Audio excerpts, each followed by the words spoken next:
Hello, Patreon subscribers, and thank you guys for being interested in my bonus episode. To know that you guys are interested in my unhinged deep dives into very specific episodes of the Kids of Degrassi Street that you may have never seen before, that is really, really cool. So feel free to leave a comment or a like to let me know if this is the kind of bonus content you're into, because in every single episode I do, I go on a crazy unhinged rant and then I have to cut it out. So I will gladly come over here instead and talk to you guys about it. So let's dive right in and get caught up on where we left off on the regular podcast. It's 1985 and Degrassi's about to take on their final season. The finale, called Griff Gets a Hand, explores grief and loss when the school's crossing guard, Danny, suddenly passes away.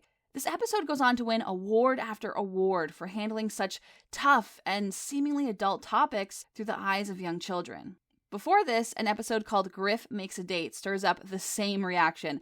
Degrassi tackles a mature and difficult moment in a young person's life and handles it with respect. In my personal Degrassi collection, I actually have the press releases from each time these two episodes were nominated for an award, and trust me, it is a lot. There's pages after pages. And it's probably surprising that this award-winning episode is the one that I was like, geez, if I talk about the Kids of Degrassi Street on my podcast, do I bring this up? Do I mention it at all? Or do I kind of just glance over it?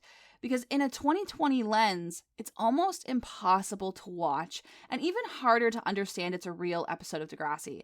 But I think it's only fair if I spent all of this time telling you to watch the series, we talk about this uncomfortable moment in its history. Here's the story. Griff has had a hard time making friends at Degrassi because of his tough guy image. At one point, he was even in a Degrassi Street gang. Though, over time, he starts to grow closer to Lisa, and the two have a bit of a crush on each other. During this time, Lisa finds out her new baby brother was born with an intellectual disability, just like Danny, their school crossing guard. But Lisa has to choose between her loyalty to her brother and her new friend Griff when Griff calls Danny the R word. Now, this episode is hard to watch because they say this word over and over and over again. I think it's literally 12 times. Griff's older brother calls him a little R word. He says Griff's teachers are the R word, and he just constantly throws it around as an insult. But probably the hardest scene to watch is this one. Griff tells Lisa not to listen when the school's crossing guard, Danny, says it isn't safe to cross the road. Griff even uses hand motions to mock Danny for being disabled. And then this happens. You mustn't disobey my signal. What do you know, you dumb? There's nothing wrong with me. You're everyone knows that. Now, the intent of this scene is to make the audience uncomfortable and gain a reaction. But one could say that it does go a little farther than today's audiences would probably see. And up until now, this word has been very casual in its use. Lisa's mom is even reading books called A Parent's Guide to Mental Retardation. But I know what you're thinking. The story must end with someone saying it's not okay, right? Well, kind of. Lisa gives a speech that her brother isn't any less of a person just because people only see him as the R word. The emphasis really seems to be on distinguishing that this word is part of his identity, but it doesn't define him or make him any less of a human being. Let's listen in on Lisa's speech. I was going to talk about Vancouver, but I'd rather talk about my little brother, Nicholas. He's been sick since he was born, and when we came to Toronto, we took him to the experts at Sick Children's Hospital. They found out that he's mentally handicapped.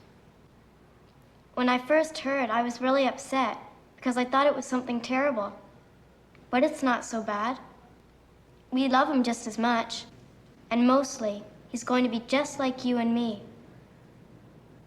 I think he'll do okay, but sometimes I get really scared for him because some people won't give him a chance.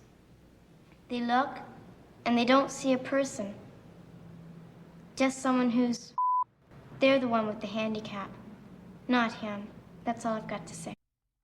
Before we get into this, I want to clarify that I do not have intellectual disabilities. I will be dissecting this as a person who has an interest in exploring how minority groups are represented on television, but I am not a part of this group. So I want to make that clear before I give you my opinion, because I believe that if you are not affected by something, you don't get to say if it's harmful or not. You know what I mean? But I do think it's valuable to talk about it. So let's break it down and start by looking at the word itself. Today, we are very clear on understanding the R word is offensive and derogatory. At the time this episode was made, the word was part of the medical definition for someone who mentally develops at a different rate.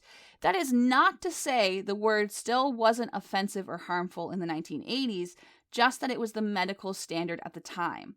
To exemplify this, the awards Degrassi was winning were from organizations called the Mississauga Association for the Mentally R-Word, and it was recognized at the National Educational Film Festival for Disabled Individuals. So it's important to note that the episode's message is that everyone should be treated with respect, and just because Danny and Lisa's little brother have something different about them, it doesn't make them any less of a human being. Griff, who originally said this word, actually learns from Lisa's speech and apologizes to Danny. In fact, it's actually Griff who takes it the hardest when Danny passes away a few episodes later. They've grown closer as friends over the last few months, and he really takes it hard. And to let the episode stand alone and speak for herself, here's a really impactful scene between Lisa and her dad when he explains the realities of her little brother's diagnosis. The specialist is keeping Nicholas in hospital for some more tests. He thinks there'll have to be another operation, but that should be the last. That's good news. Yes, it is. But you know, he's been sick since day one. Well, it looks like his brain's been damaged. Your brother will be mentally handicapped. But he looks okay. He is okay. The doctor's sure the damage isn't too bad. He's just going to be a little slow learning things, that's all. Will he get better? No, Will he be able to talk? of course. That's good. But why? I don't know why, Lisa. These things just sometimes happen, that's all. It's not anybody's fault. This conversation is very direct, it's honest, it's judgment-free, and this moment really shows the value of not sheltering kids from big topics because you think they might be too young to understand. Lisa's given a safe space to ask these questions judgment-free, and her dad does really well at handling it, in my opinion. So, in defense of Degrassi, it's very clear that their intent was to represent kids and minority groups. I mean, even this show is meant for elementary-age children, and they're giving space to diverse characters at a time when most adult shows would still take years to catch up in doing this. And it's clear that at the time this story aired, Degrassi was progressive in its storytelling and writing their scripts in a very politically correct manner. But as much as I respect Degrassi for handling this topic, I do still have criticisms. When I did an episode about queer history on television, I talked about how Degrassi played into the problematic tropes of telling gay stories on TV. Gay characters were usually guest stars, the main cast reacted to them, and because of things like HIV, gay people tended to be scary and different. For example, I talked about how Snake's brother Glenn comes in for one episode to come out of the closet. He's there to be reacted to, and everyone talks about how they feel when he comes out. In the 80s, as a gay person, it was never about how it felt to be you. And Degrassi 100% falls back into this trope with intellectual disabilities. Imagine how much more impactful this story would have been if it was told from a disabled student who moved to Degrassi Street and spent the rest of the school year in their friendship circles. Instead, Degrassi was praised for reacting kindly to disabled people. Ahead of its time, but still with so much more work to do. And as much as I myself just said, oh, well, it was a different time, Degrassi wouldn't do that now. To be fair and open and honest, in 2006, there's an episode of Degrassi The Next Generation where they use this word again. Our gay character Marco organizes an event at Degrassi, and it's all about promoting safe sex, and they hand out free condoms to students. His friend Spinner tells him to cancel it because condoms encourage premarital sex.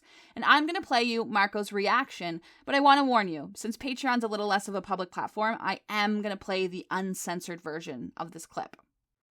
Just cancel the seminar. Okay. What? Spin, give me one good reason why. Condoms make kids have sex, man. Oh, whoa, wow, well, that's retarded. Where'd you get that from, huh? Some stupid pamphlet? Hey, I didn't want to get nasty, but what you're doing is immoral. You can tell it's very casual, and Spinner never really directly reacts to it. And sure, there are some reasons to defend this episode too. The textbook definition still hasn't changed since the 80s. Medically, this was still the terminology doctors were using. And, well, that's just how kids talked in the 2000s, right? Well, yeah, but kids also swear, and Degrassi doesn't do that. And if a character says something else that's offensive, like a homophobic slur, it's addressed in the episode that that's hate speech. Like, and the biggest thing for me is 20 years ago, a 9-year-old Degrassi student learned that the R word is derogatory and harmful when it's used as an insult. So why did Degrassi think in 2005 it was suddenly okay for Marco to casually use it as an insult? And like, even though Degrassi did tell stories about students with intellectual disabilities, they were always just kind of tacked onto a character for one episode.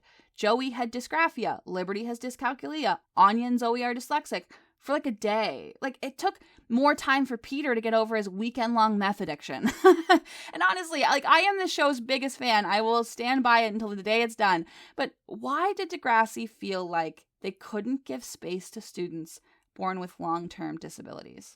That is a true question I have.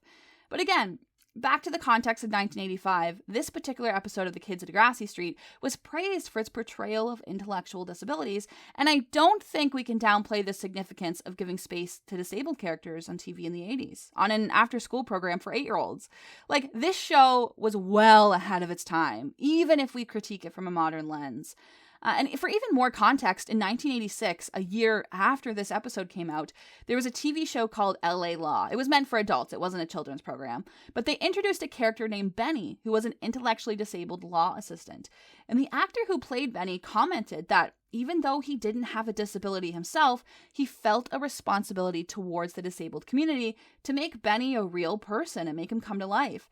He says that right now the storylines he's getting are a little lighthearted, and Benny usually comes out as the hero at the end, but he hoped that things would change over time. He acknowledged that we don't need to infantize adults with disabilities, and he hopes that Benny's storylines become tougher in the future. But how does the actor open such an impactful, inclusive, and respectful speech about a disabled character in the 80s? He says, "I'm only the R word some of the time." So truly, I don't want to be a person who says it was a different time about something that has no impact over me, and I will gladly open myself up to learning if someone who actually has this disability says, "Whoa, Jocelyn, you are so out of place here." But I do personally believe we fairly evaluated the use of this language and its intent. And I think we can agree Degrassi was progressive for the way they used their space on television to represent children with disabilities, which was unheard of in itself at the time. Though I do think we can lend more criticism to Marco's language in a later series. But if I'm recommending you watch The Kids at Degrassi Street, I don't want you to get to this episode and be like, "Jocelyn, do you, like, what? Why did you recommend this episode to me?" But hopefully if you do get to watch it, this little rant changes your perspective a little bit, because it was really hard to watch the first time I saw it. Like, even watching it now, I still do kind of have like a tummy ache about it, but it does help to know the context of their intention behind the story and the social world around them at the time. So yeah, let me know if this was the kind of ranty, unstructured format that was fun for you. Do you have your own perspective on Degrassi using the R word in the 80s? What do you think about Marco bringing it back in 2005? I am like so eager to hear your thoughts, and let's start some discussion around The Kids at Degrassi Street. Bye, guys.